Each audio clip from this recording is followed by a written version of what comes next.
Alors je sais que ça fait longtemps que je suis pas venu te voir, et je t'avoue qu'il s'est passé des choses depuis la dernière fois. Entre temps j'ai rencontré quelqu'un qui m'a littéralement fait découvrir les couleurs. Il me semble que ça n'allait pas du tout. Je n'avais plus l'envie de rien faire. Seulement le fait de me lever de mon lit le matin c'était compliqué. Les tâches simples de la vie étaient un enfer. La vaisselle, le linge, nettoyer mon appartement. J'avais l'impression que ma vie ne rimait à rien. L'impression de n'avoir ni but, ni objectif. Je me sentais seul, mais je n'avais aucune envie de m'entourer. J'étais constamment plongé dans mes angoisses, incapable de me projeter plus loin que le jour d'après.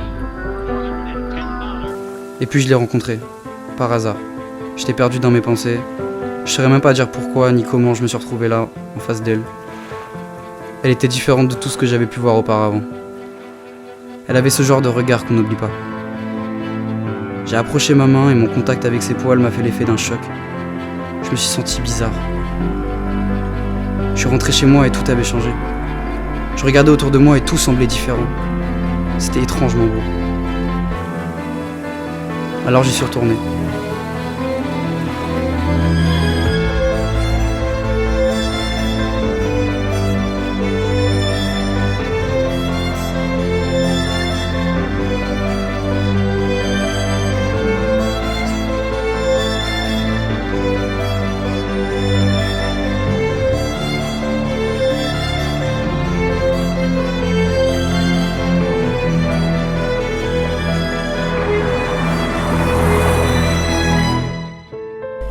J'y allais chaque jour.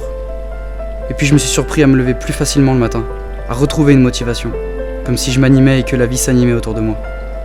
Depuis ce jour, j'ai retrouvé le goût à chaque détail de ma vie, comme si je la redécouvrais pour la deuxième fois.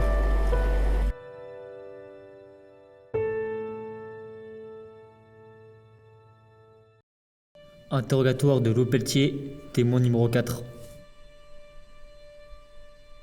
Un homme est mort. Il s'appelait Sofiane. On passe tous par là, et pourtant, le voir là, couché en face de moi, je vous jure que ça me fait froid dans le dos.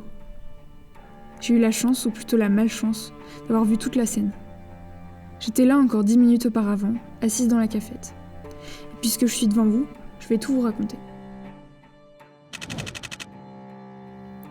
C'était il y a seulement 5 jours. Un homme pas très patient, que je connaissais bien, a planté une fourchette dans le crâne du serveur. Et croyez-moi, quand la vie décide de frapper, elle prévient pas. Une seconde tu vis, celle d'après tu meurs. C'est comme ça.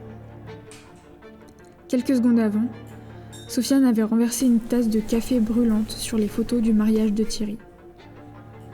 Vous pensez que c'est une réaction surdimensionnée ? C'est vrai. Mais sans vouloir faire l'avocate du diable, on a tous des raisons de faire ce qu'on fait. Et ce jour-là, Thierry avait les siennes. Remontons encore un peu plus en arrière. Thierry se fait mal en entrant dans le café. Sofiane rigole. Doucement, mais il rigole. Et c'est pas tout. Si on remonte jusqu'à ce matin-là, Thierry avait perdu 2 choses au réveil. Son couple, j'ai entendu au bureau que sa femme l'avait quitté, et son travail. Vous vous demandez comment je sais ça ? C'est moi l'élément déclencheur. C'est moi qui l'ai viré. C'est peut-être surmontable, me direz-vous, mais rappelez-vous, Thierry n'est vraiment pas patient. Et là, un homme est mort.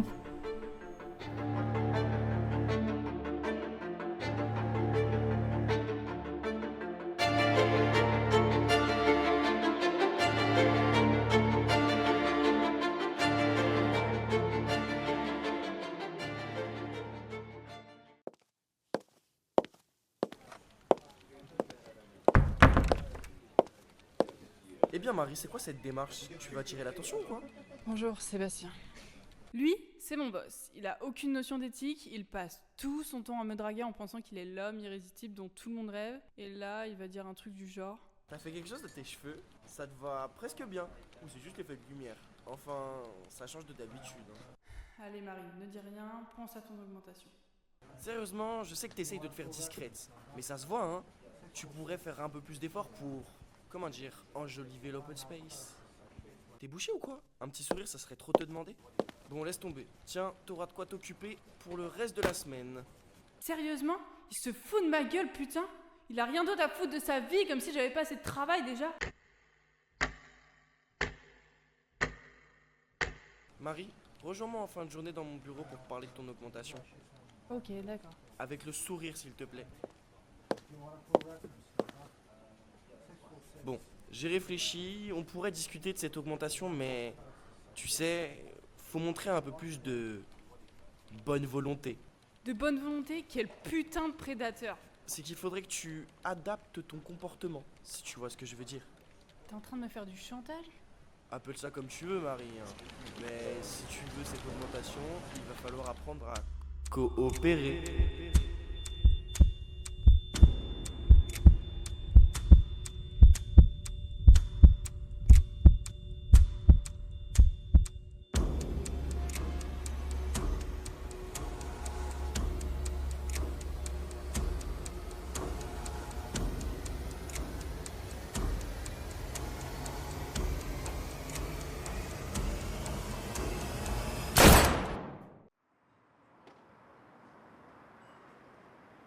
Tu veux vraiment savoir d'où elle vient?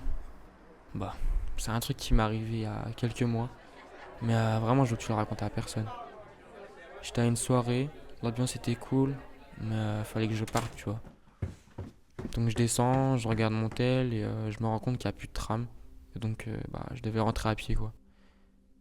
Je sors dehors, il fait frais, il fait sombre. Tu vois un peu le style, j'étais pas hyper rassuré. Et vu que je voulais rentrer vite fait, je prends un petit raccourci qui s'éloigne un peu de la route.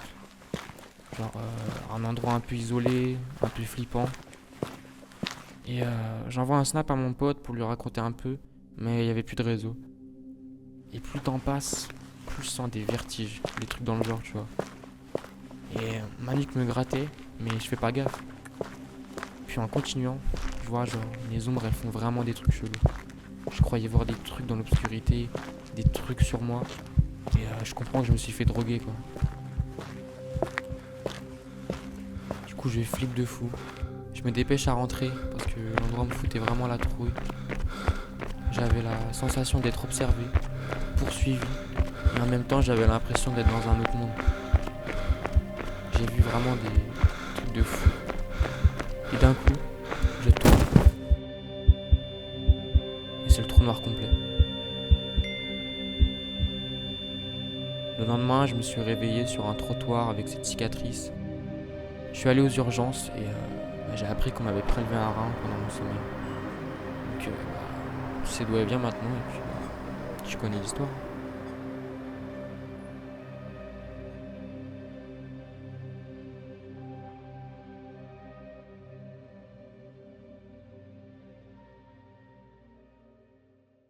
Au début, tout allait bien. Je me suis introduit dans la maison alors que Crâne couvrait mes arrières.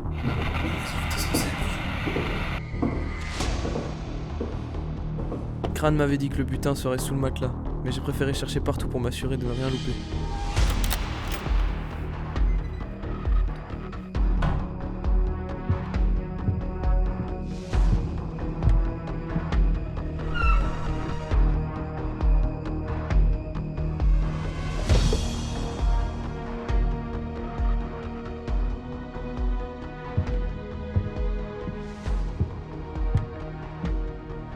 Il ne me restait qu'une seule pièce à fouiller.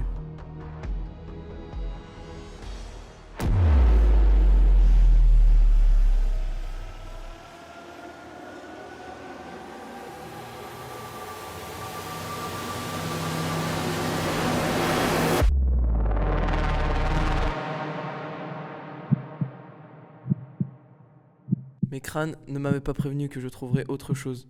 Il y avait des putains d'images de cadavres là-dessous. Et puis...